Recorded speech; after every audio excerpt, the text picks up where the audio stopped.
Għandu jkun assigurat li qabel ma jiġu Malta turisti jagħmlu l-swab test 48 sija qabel il-vjaġġ. Dan hu l-parir tal-Assoċjazzjoni Medika Maltija il-MAM waqt konferenza tal-aħbarijiet lejlet il-ftuħ mill-ġdid tal-Ajruport Internazzjonali u tal-portijiet. Il-President tal-MAM Martin Balzan esprima tħassib tiegħu li din il-proċedura ma saritx obbligatorja minkejja l-Assoċjazzjoni appellata diversi drabi. Dan fil-waqt li tenna l-appelli jinżamla għalli kellna sissa bil-proċeduri ta' infurzar.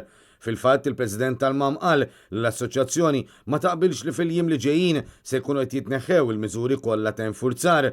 Dan fil-waqt li kwota l-Organizzazzjoni Dinja tas-Saħħa, il-WHO, li għadha qed tgħid li aħna l-kol nixtiequ li għadda kollox, imma nafu li għadu m'għaddix kollox.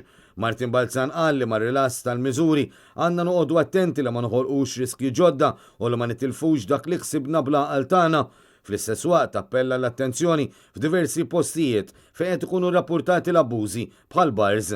Dan fil-waqt li apprezza l-impenn ta' kulħadd f'diversi setturi oħrajn bħal ristoranti u l-hairdressers fejn kulħadd jidher li qed jobdi d-direttivi li nataw.